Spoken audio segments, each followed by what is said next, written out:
잠언 18장 11절에서 12절 말씀입니다. 제목을 한번 읽어보실까요? 마음의 교만은 멸망의 선봉이요. 먼저 본문을 읽도록 하겠습니다. 부자의 재물은 그의 견고한 성이라 그가 높은 성벽같이 여기느니라. 사람의 마음의 교만은 멸망의 선봉이요 겸손은 존귀의 길잡이니라.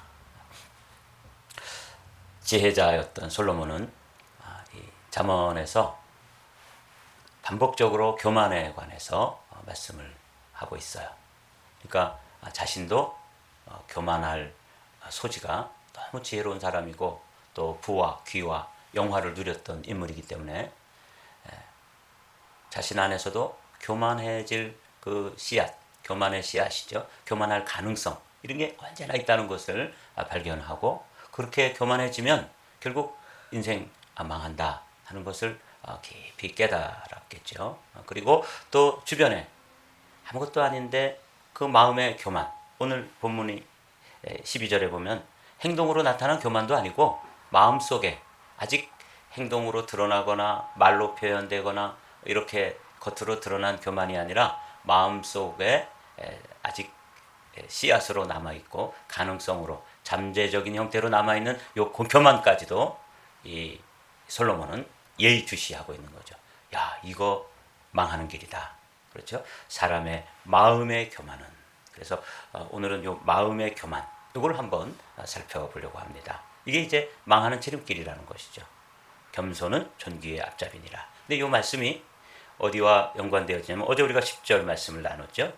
여호와의 이름은 견고한 망대라 의인은 그리로 달려가서 안전함을 얻느니라. The name of the Lord is strong tower라고 되어 있죠. 그래서 어제 우리가 이제 이 말씀, 이게 의인이라고 하는 것은 윤리적으로 도덕적으로 흠과 또 점과 티가 없는 이런 사람을 이야기하는 게 아니라 하나님을 믿고 하나님을 온전히 의지하는 그런 사람을 의인이다.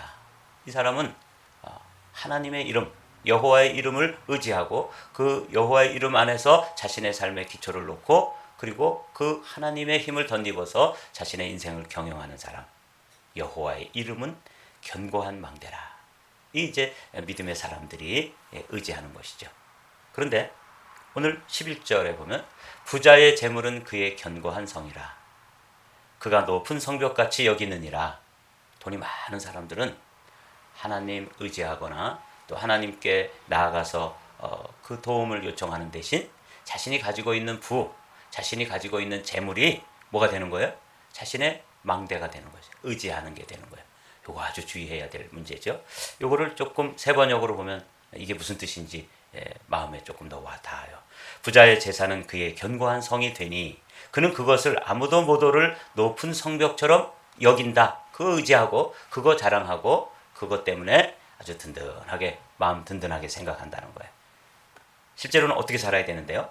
여호와의 이름은 견고한 망대라 의인은 그리로 달려가서 안전함과 평안함과 거기서 길을 찾고 거기서 힘을 얻고 거기서 능력을 얻어서 자신의 삶을 살아가야 되는데 이게 믿음의 사람들이 사는 모습인데 이 부자는 누구냐면 하나님 없이 그리고 하나님을 믿더라도 하나님보다 더 뭘 사랑하는 거예요? 재물을 의지하고 재물을 사랑하고 재물이 힘이 되는 사람이에요. 부자의 재물은 견고한 성이라 그가 높은 성벽같이 여기느니라. 공동번역으로 다 함께 읽어보시죠. 부자는 재산이 요새가 되고 높은 성벽이 되려니 생각한다. 이거 의지하는 거예요. 이 말씀 바로 다음에 이제 오늘 우리가 생각해 보려고 하는 말씀이 나오는 거죠. 사람의 마음의 교만은 멸망의 선봉이요 겸손은 존귀의 길잡이니라. 여기 이제 교만과 겸손이 나오는데 오늘은 이 교만에 관해서 조금 더 말씀을 좀 집중하려고 그래요. 사람의 마음이 오만하면 멸망이 뒤따르지만 겸손하면 영광이 뒤따른다. 우리가 겸손해서 하나님께서 우리를 높여주시고 또 우리를 영광스럽게 만들어주시고 이렇게 해야 되는데 근데 이렇게 하지 못하게 하는 요소가 뭐라고요? 교만이다. 교만을 먼저 우리가 깊이 깨달아야지만 어디로 나갈 수 있는 거예요? 겸손으로 나갈 수 있으니까 교만을 한번 또 묵상해 보도록 하겠습니다. 공동번역은 또 함께 읽어보시죠.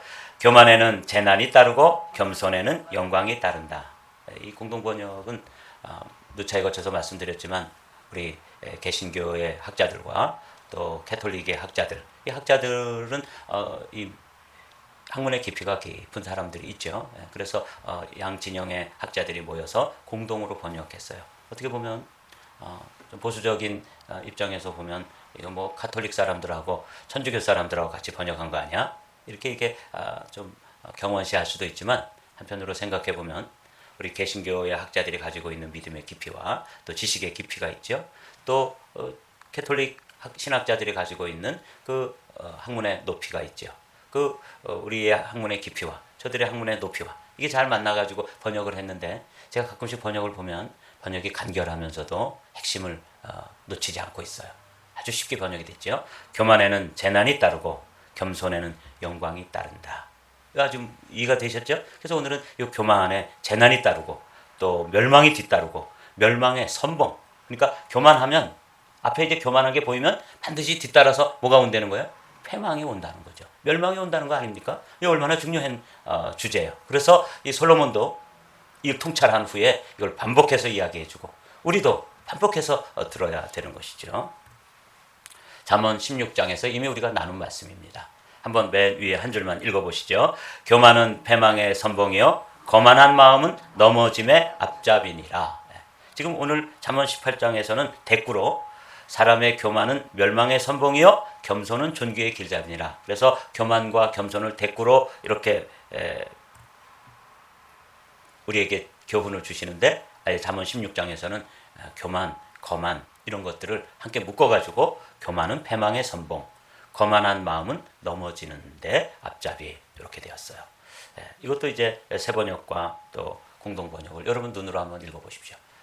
이렇게 되어지는 것이구나. 이 교만이라는 게 이렇게 두렵고 무서운 것인데 잠언 11장에도 우리가 이미 살펴본 말씀인데 맨 위에 한 줄만 읽어보겠습니다. 교만이 오면 욕도 오거니와 겸손한 자에게는 지혜가 있느니라. 그래서 교만과 겸손을 대비해서 우리에게 이제 귀한 교훈을 주시는 것이죠. 그래서 우리가 오늘 교만이라고 하는 게 무엇인지 영어로 보면 arrogant나 haughty라는 단어 외에도 pride, 아주 자만하는, 자신감 있게 자만하는 것까지도 교만이라는 단어예요. 히브리어로 보면 가온, 또 헬라어로는 이것을 번역한 것을 후페라이 파니아 이렇게 되어 있는데 이것까지는 뭐 모르더라도 그 데피니션은 알아둬야 되죠. 맨 밑에 줄 한번 읽어보실까요? 잘난 체 하면서 남을 무시하고 말이나 행동이 겸손함이 없이 건방짐. 이게 교만이라는 거예요. 이게 이제 사전적 의미인데 이 교라는 것을 언젠가 말씀드렸죠. 이 교라는 것에 자세히 들여다보면 이게 높을 교자인데 말이 들어있어요. 말 마자가 들어있잖아요. 그러니까 이게 말이 우리가 저같이 이렇게 키가 작은 사람은 말을 탄 사람은 더 높여 있잖아요. 말을 타고 사람들을 아래로 이렇게 내려다보는 것을 이 중국 한자 문화권에서는 교다 그렇게 부른 거예요. 조금 의미가 다가오죠. 그러니까 이게 이제 뜻글자이기 때문에 교 그러면 이 말을 타고 저 말 아래서 있는 그냥 이 서민들, 평민들, 그다음에 길 가는 사람들 이런 사람들의 높은 고관 대작이 말을 타고 지나가면서 그 사람들을 좀 아래로 보고 룩다운하고 무시하고 또 이렇게 하는 모습 이게 교다. 이렇게 여러분들이 이제 생각을 해두시면 됩니다. 오늘은 이 교만한 사람 그 예를 하나님의 사람 모세가 교만했던 한 예를 들어보면서 교만이 어떻게 한 인생을 파멸시키는지 한번 살펴보도록 하죠. 이 민수기 20장에 있는 말씀이에요. 첫째 달에 이스라엘 자손 곧 온 회중이 신광야에 이르러 백성이 가데스에 머물더니 미리암이 거기서 죽음에 거기서 장사되니라. 회중이 물이 없으므로 모세와 아론에게로 모여드니라. 이 상황을 한번 여러분들이 잘 보십시오. 모세에게는 형님 아론이 있었고 어머니 같은 미리암이라고 하는 누이가 있었습니다.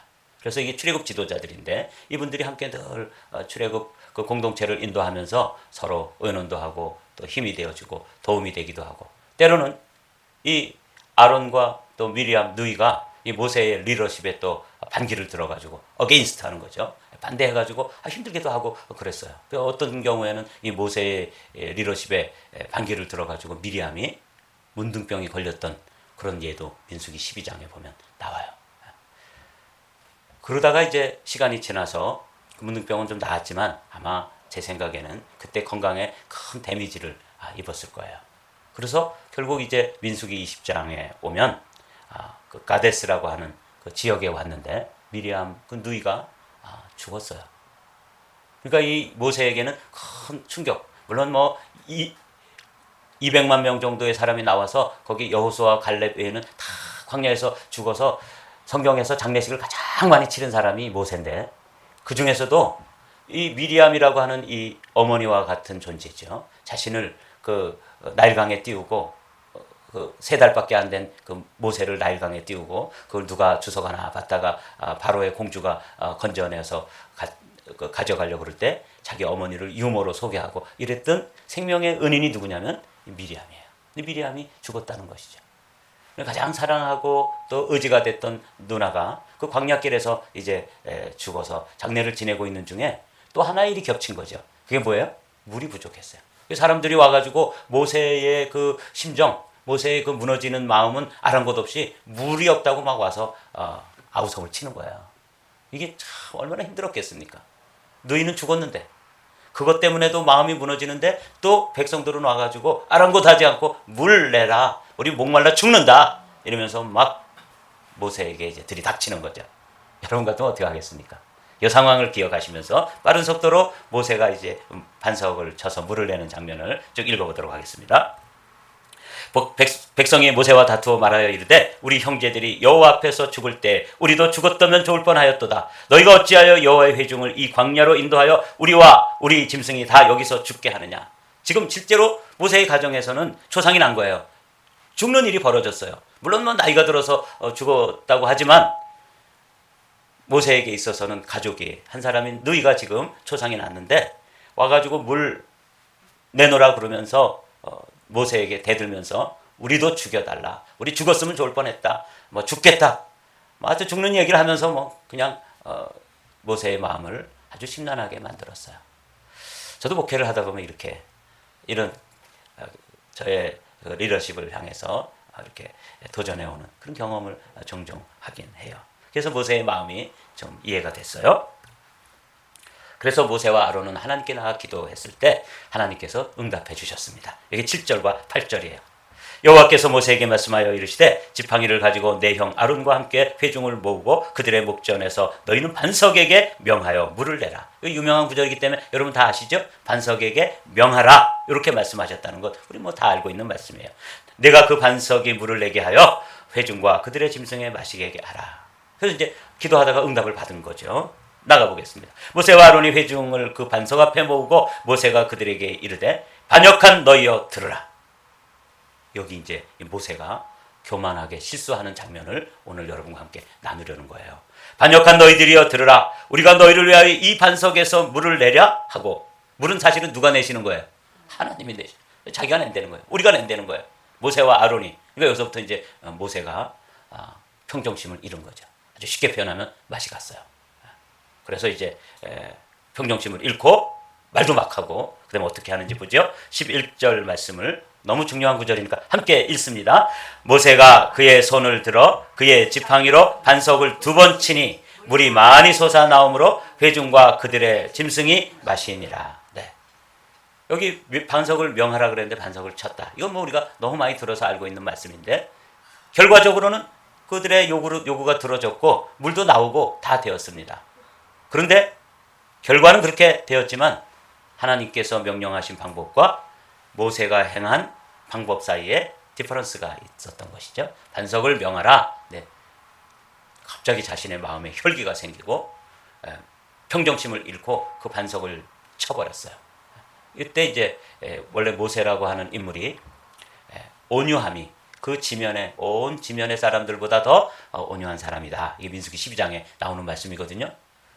이 모세도 이 순간에는 누이는 죽고 사람들은 와가지고 아각거리고 이러니까 그만 마음의 평정심을 잃고 하나님께 응답받은 방법으로 하지 않고 자기의 방법으로 자기의 혈기로 자기가 가지고 있는 그 자신의 그 온유라는 게 사실은 우리 안에 있는 성품이 아니에요. 그거는 후천적으로 하나님의 성령께서 오셔서 내 마음을 다스려 줄 때 나타나는 성품이거든요. 근데 그 순간에는 누가 다스렸냐면 하나님의 영 또 말씀, 이게 자신을 통제하고 컨트롤하는 게 아니라 이 절제의 끈이 풀려버린 거죠.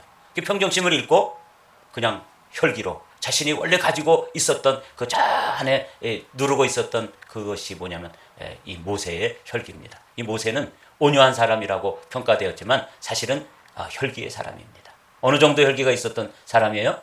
사람을 때려 죽여.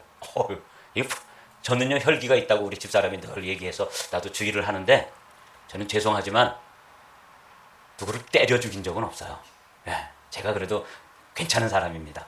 이 모세를 보십시오. 근데 사람을 화가 나면 때려 죽일 만큼 혈기가 있었던 사람인데 말씀이 그를 통제하고 하나님의 영이 그를 통제하고 믿음이 그를 통제해서 온유한 사람이었는데 이 시간 통제장치가 풀려버리니까 평정심을 잃고 하나님의 말씀을 어기고 또 거역하고 혈기로 반석을 쳤다.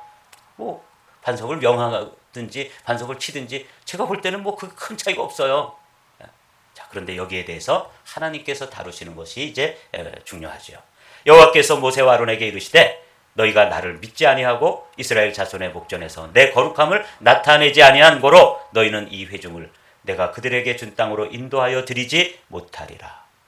얼마나 무서운 말입니까?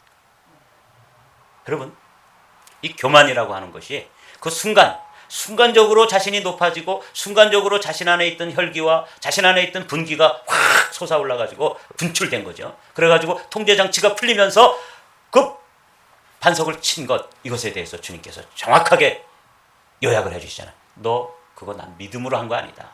여기 나오죠? 너희가 나를 믿지 아니하고. 믿음으로 한 게 아니에요. 믿음으로 하지 않는 모든 것이 뭐니라? 죄니라. 이게 죄라는 거예요. 사랑하는 성도 여러분, 우리 한마음교회 성도들이 이 말씀을 잘 귀담아 들어야 합니다. 결과적으로는 물을 냈어요. 그래서 물을 마셨어요. 그럼에도 불구하고 하나님께서는 이 일에 대해서 아주 심각하게 생각하신다는 것을 기억하십시오. 혈기로는 하나님의 의를 이룰 수 있어요, 없어요? 없다. 이걸 깨달아야 되는 것이죠. 한번 보십시오. 그래서 신명기에 보면 이렇게 기록되어 있어요. 여호와께서 너희 때문에 내게 진노하사 내 말을 듣지 아니하시고 내게 이르시기를 그만해도 족하니 이 일로 다시 내게 말하지 말라. 하나님 두려우신 분입니다. 우리가 생각할 때 하나님 무슨 할아버지처럼 이래도 좋고 저래도 좋고 이래도 흥 저래도 흥 막 수염을 끄들어도 괜찮고 이렇게 생각하시면 큰일 나는 것이죠. 모세, 하나님의 사람 모세, 구약 성경에서 가장 높은 봉우리. 어떻게 보면 저 같은 하나님의 사람, 하나님의 종은 그 모세의 발뒤꿈치도 따라갈 수 없을 만큼 그 위대한 사람, 하나님께서 크게 쓰신 사람, 그 사람일지라도 하나님의 의를 드러내지 않으면 회개하시는 거예요. 말하지 마라. 이렇게. 그러니까 모세가 이것 때문에 여러 번 말했겠죠. 기도하면서 하나님의 그 지성소에 나가서 주님 용서해 주십시오. 제가 그때 누이도 죽고 상황도 어렵고 사람들이 와서 아각거리는데 제가 통제를 제 자신을 어떻게 할 수가 없어서 한 번 화를 냈는데 혈기를 냈는데 뭐 그걸 가지고 그러십니까? 그러면서 하나님을 설득하지 않았겠어요? 저라도 그랬겠죠. 주님은 단호하십니다. 이 일로 다시 내게 말하지 말라.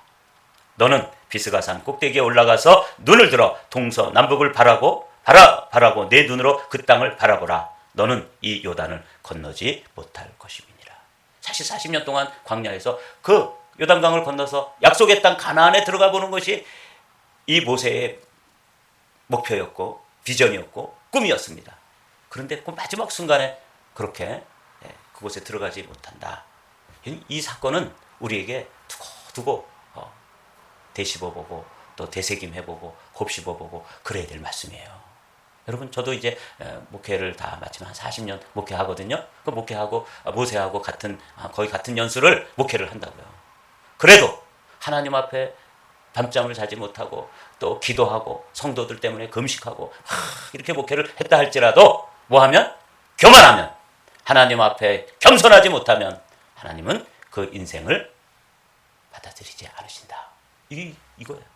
구약 성경에서 아브라함, 모세, 다윗, 엘리야 이 급 아니에요. 이런 분 아니에요. 그런데도 불구하고 너 안 돼. 이렇게 말씀하십니다.